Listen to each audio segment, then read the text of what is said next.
Let's talk some sports, baby. Taken by Iguodala. Iguodala to Curry. Back to Iguodala. Up for the layup. Oh, blocked by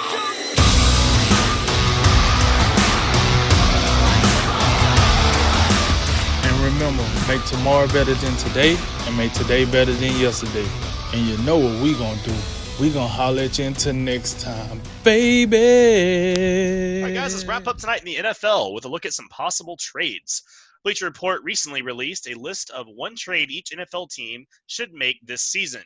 Some of the players have been recently mentioned here. That would, of course, be Jamal Adams and Dalvin Cook from the last few weeks, while others were, they were more surprising. So let's go ahead and take a look at some of the standouts. Jay, what were the 3 good and 3 not so good trades on this list? Yeah, one of the first one that I had in a good range is Unique Ngakoue from Jacksonville. I mean, this guy playing on the front, looks like he's gonna play on the franchise tag. He signed it at least, but he's made perfectly clear he has no interest in remaining in Jacksonville. We've seen kind of this theme with the Jaguars. The name Jalen Ramsey comes to mind. But bottom line is, Unique Ngakoue isn't going to play a down of football for the Jaguars beyond this season. With that in mind, Jacksonville, you got to get them out of here.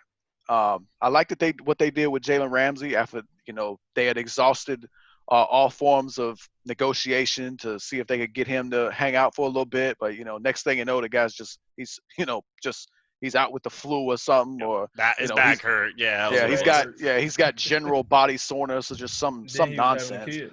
But then all of a sudden you see him next week in LA and he's just just jumping up and down the sideline. Best doctors in the world there, man. That's what happened. I mean, he got cured. All of a sudden he's good. So Unique Ngakoue, that's an easy one for me. Another easy one in my mind is O.J. Howard. We talked about this, I believe, from time to time. When the Tampa Bay Buccaneers picked up Rob Gronkowski, it's a crowded tight end room, not as crowded as it is in Chicago. But listen. Oh, we're going to get to that. The Tampa Bay Buccaneers, in their infinite wisdom, couldn't figure out how to get O.J. Howard the football with no Gronk on the team. Now you got Rob Gronkowski with Tom Brady, his old quarterback, and Cameron Brate is still around. He can catch some ball. He can catch some passes for you. Plus Mike Evans and Chris Godwin, they're back. They're still there. There's just not enough pass attempts around for O.J. Howard. I just don't – this just doesn't make a whole lot of sense to me why they wouldn't maybe look at moving him. And I talked to Drink about this before. If the Jets are really going to trade Jamal Adams, the Tampa Bay Buccaneers, I've said this, we talked about where the teams that should be looking at Jamal Adams the most. The Bucs are at the top of the list for me out of Jamal Adams list, plus the Bucs that he gave. So perhaps the Bucs could look at, hey, not only maybe we don't have to completely gut the next couple of years in draft picks, we could give you an asset now that could actually be useful to your young quarterback in Sam Darnold. Let's give him a legitimate tight end for once, and then we go from there. The Bucs would still have to offer up some draft compensation, but it wouldn't be as much as it would be without a valuable asset that could actually help you right now. That's one of the things I'm looking at. But O.J. Howard, he's my number 2 on the good side of things. Howard in a second. He says no. Yeah. Okay, so Cody, we on the same wavelength here. So what do you think is a fair trade like for O.J. Howard and Jamal Adams? If you was the GM, what would you give up? How you do that? If I was the Bucs and I was trading O.J. Howard, you traded for Jamal Adams. Yeah, I would probably give up O.J. Howard in a first. Because what we were talking, because you gotta remember what we were talking about last week. You talk about Jalen Ramsey was 2 first-round picks and something else. Yeah, and the Bucs' first-round pick is probably gonna be late. So yeah. I would give up. Yeah, I would give up a first. So operating under the premise that you could get 2 first-round picks plus something else for Jalen Ramsey. Jamal Adams to me is worth 2 first-round picks. So you get a first-round pick for the future, and O.J. Howard was a first-round pick. The Tampa Bay Buccaneers just say, I'm not convinced O.J. Howard can't play. The Bucs just can't figure out how to use him. So that's why I would say a first and O.J. Howard to me. But on to Houston and Kenny Stills. Now I know it may be shocking to some because I've been ripping Bill O'Brien for months now. But listen. For the DeAndre Hopkins trade, among other things. So you would think on the surface that Kenny Stills is a guy you might want to have around, and there's some value to keeping Kenny Stills, particularly when you talk about injury concerns. But I would get him out of there. I think the combination of Will Fuller, Randall Cobb, and Brandon Cooks, I think that's enough for me. It's not it's not as great as having DeAndre Hopkins and then those other guys behind him. But I think there's enough there. And Kenny Stills, I mean, he's a good deep ball threat. He'll catch some 20+ passes now and then. But by and large, I look at him as the NFL version of J.R. Smith. He's just going to disappear for long periods of time, and I can't find you. And he might be on the sideline, kneeling around and doing things like that. I don't know. It's just a possibility of what you could see, and for that reason, I mean, I don't see any reason for the only reason you could argue for me to keep him is because, Will Fuller is prone to pulling hamstrings and other things like that. He's going to miss every other game. And Brandon Cooks, and I take no pleasure in saying this at all. But, there's a high likelihood that the man could have another concussion. It just is what it is. So I'll probably just talk myself out of my third pick. But a lot of these, more of these trade possibilities for the good or in general, they didn't make a whole lot of sense to me. So I got to be honest, I had trouble pulling up a third one that I thought was actually a good option for a team to give up. Now on to the other side of things with the things that were not good. Now remember, I talked about Jamal Adams. Remember up front last week I said, and I think me and Drink were on the same page with this. The Jets should not do this. They got him for the next 2 years with his 5th-year option. Also, we talked about they could franchise him. They got him on the cheap for a long time, and they got time.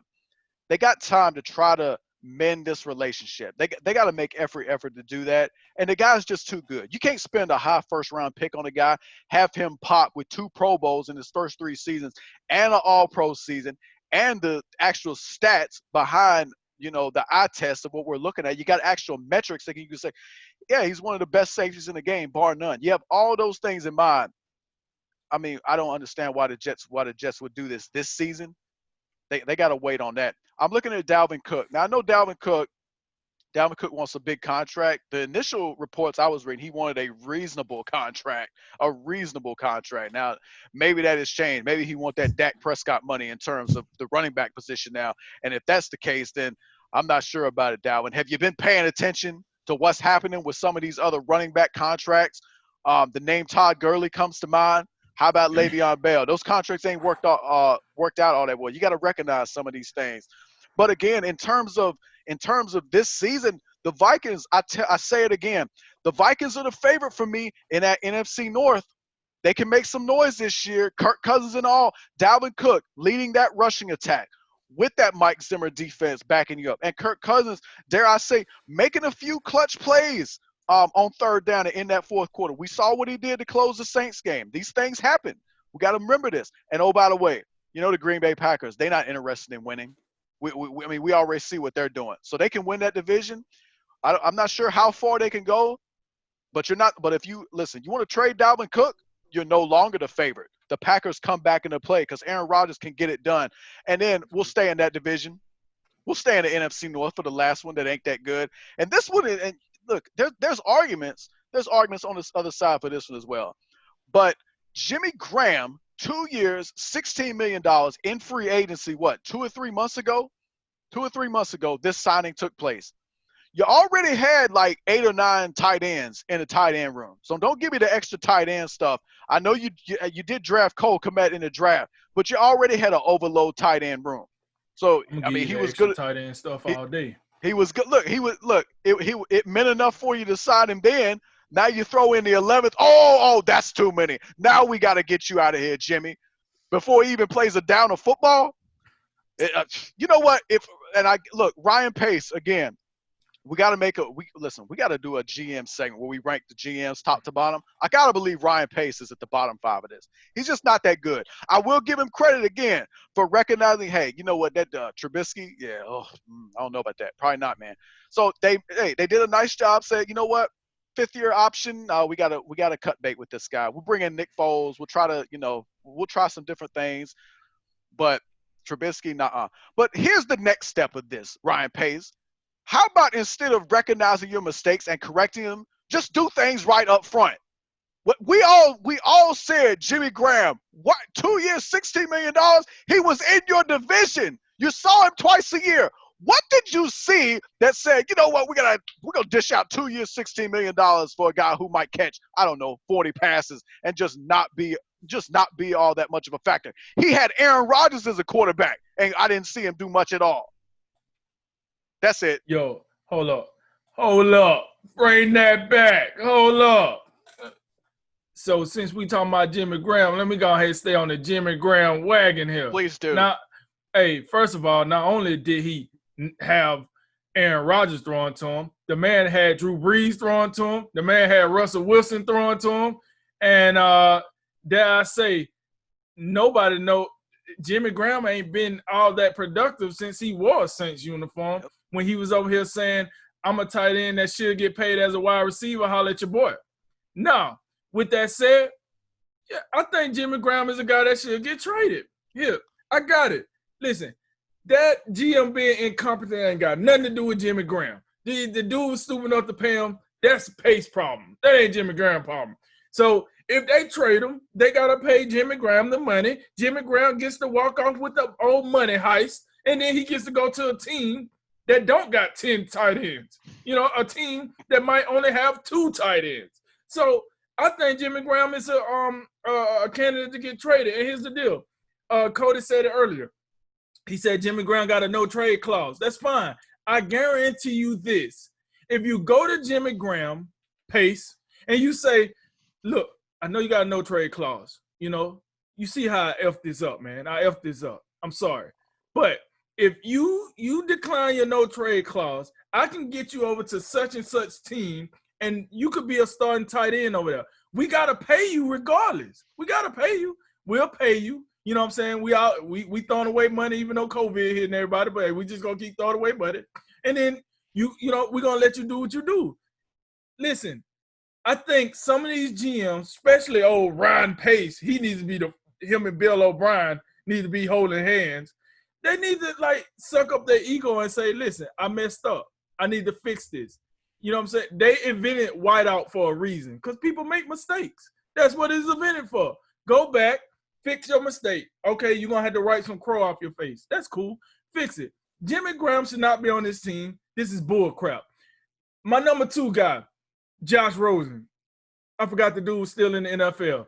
I don't know what Miami going to do with Josh Rosen. I know you got Fitzpatrick that's going to start the season, then you got Tua that's going to come in, and you know them pineapples going to be dropping. It's going to look like a game of Mario Kart in here, baby. But you got those 2. I guess Josh Rosen be your 3rd guy. I just don't think Josh Rosen, maybe he can get a team that let him show everybody his skill set while he was first round pick. But I'm sorry, this dude all skin. He all skinny. He out here, he flopping around like this notebook right here, like flapping in the wind. The dude need to go eat. Let's hit the gym, do something. I just can't trust that little baby-like frame to get it done. And then number 1 was O.J. Howard. I'm not going to waste everybody's time. Y'all heard what we said about O.J. Howard. Holler at your boy. He on the team with 3 tight ends, you know.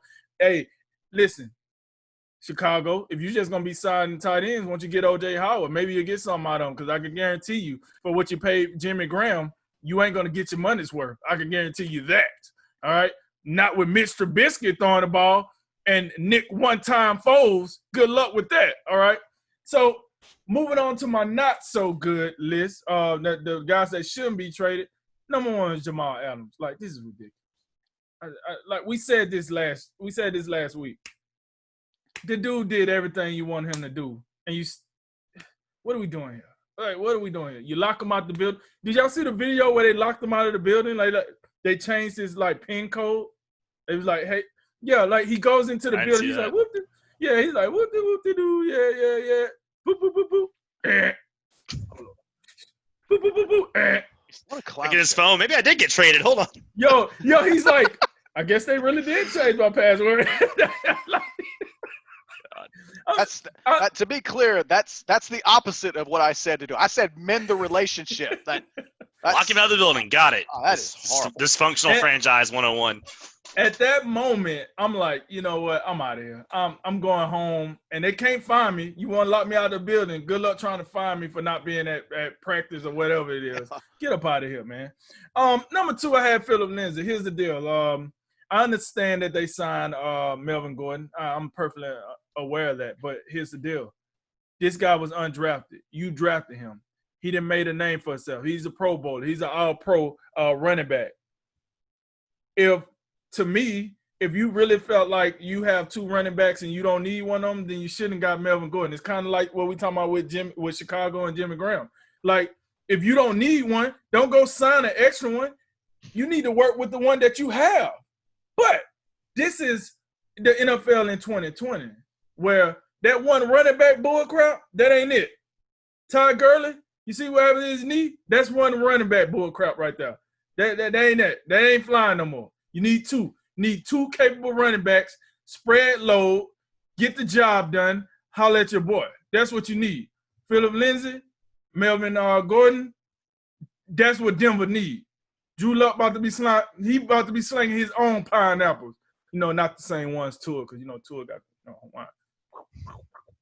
But pineapples nonetheless. That's what's gonna go down. And then my third one was Melvin Ingram. I don't even know why you would even consider trading Melvin.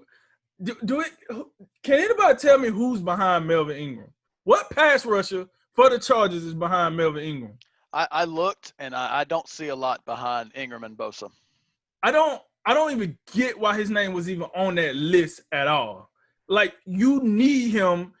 What next? You gonna trade Bosa? Like, what are we talking about here? Oh, because you drafted an inside linebacker. Now you don't need outside linebackers? Come on, man. Like, I don't know what the Chargers drinking. Whatever is drinking, it must be top shelf stuff, because they really just they having a good old time here. I don't know, but Melvin Gordon, Melvin Ingram, one of the best pass rushers in today's game. And you talking about trading him, but you out here flaunting around. You want to go draft Herbert. Hey, good luck with that, man. Good luck with him and Tyrod Taylor. Why you want to get rid of players that's out here getting it done, and then you got a two-piece and a biscuit behind center. Good luck with that. Keep messing around, Chargers. I hope I hope you got a real good discount on that stadium, because you might be renting it out to somebody. Keep flopping around here. So, yeah, that's – Is Eckler the biscuit? Huh? Is Eckler the biscuit? No. So the two-piece and the biscuit, right? Yeah. You got Tyrod Taylor and Herbert. That's the two-piece. And the biscuit is whoever the third-string quarterback is. You know what I'm saying?